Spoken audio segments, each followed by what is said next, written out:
معزز علماء کرام، اسٹیج پر رونق افروز تمامی مہمانان کرام، دور دراز سے چل کر آئی ہوئی میری مائیں اور بہنیں، جملہ معلمات، پیس پارٹی کے دیوانے، میں سبھی کو بادب محبت بھرا سلام عرض کرتی ہوں۔ السلام علیکم ورحمۃ اللہ وبرکاتہ۔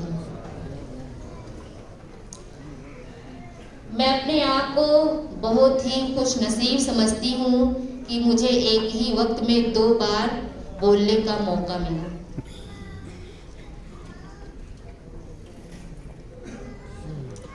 قوموں کا عروج و زوال، اس میں ووٹ کا دخل کیا ہے؟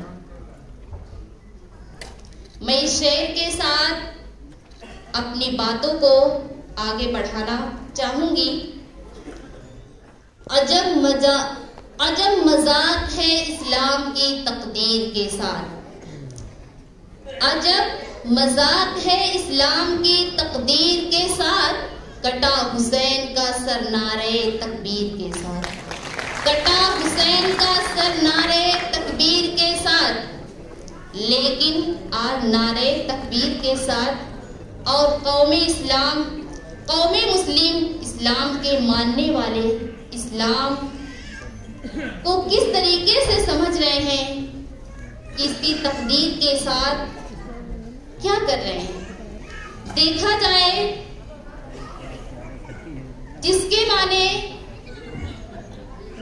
کربلا کے حوالے سے ایک بیعت کا لفظ بہت ہی مشہور اور معروف ہے۔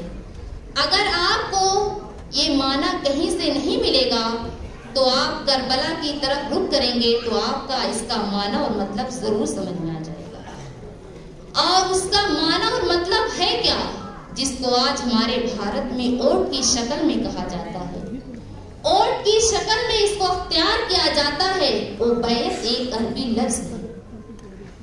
آخر یہ کربلا کا واقعہ اتنا مشہور معروف کیوں ہے، جبکہ یہ صرف قوم مسلم کے زبانوں پر نہیں، مجھے تو لگتا ہے کہ بھارت کے تمامی دھارمک اور مذہب کے ماننے والے لوگوں کے ہونٹوں پر یہ ترانہ ہوتا ہے۔ ہر دھرم کے ماننے والے لوگ امام حسین کی ایسی تعظیم اور تعریف کرتے ہیں۔ آخر وہ تعظیم اور تعریف کیوں ہے، میں بتاتے چلوں۔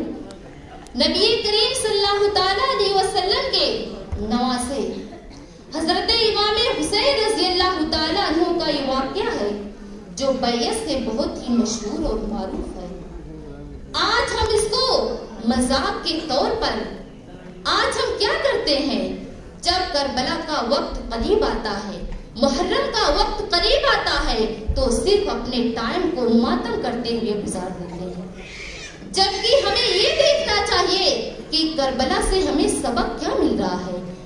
اللہ تبارک و تعالی قرآن مجید میں ارشاد فرماتا ہے وَمَن لَّمْ يَحْكُمْ بِمَا أَنزَلَ اللَّهُ فَأُولَٰئِكَ هُمُ الظَّالِمُونَ۔ وہ شخص جو قرآن کے نازل کردہ احکام کے مطابق فیصلے کو نہ سنائے وہ ظالم اور فاسق ہے۔ آج ہم صدیوں سے اسی ظالم اور فاسق کی حمایت کرتے آ رہے ہیں، جس کو میرا رب قرآن میں منع کر رہا ہے کہ جو قرآن کے مطابق اپنے فیصلے کو نہ سنائے وہ ظالم اور فاسق ہے۔ لیکن آج دیکھا جاتا ہے جب محرم کا موقع آتا ہے تو ہم اسے یہ نہیں سمجھتے ہیں کہ کربلا کا مقصد اور واقعہ کیوں ہوا تھا، آخر کربلا اتنا مشہور معروف کیوں ہے جو بیعت کے نام سے اتنا جانا جاتا ہے۔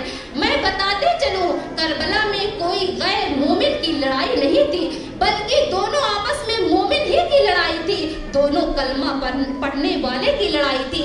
لیکن آخر ایسا کیوں ہوا کہ یزید مٹ گیا اور اسلام زندہ ہے اور حسین زندہ ہے؟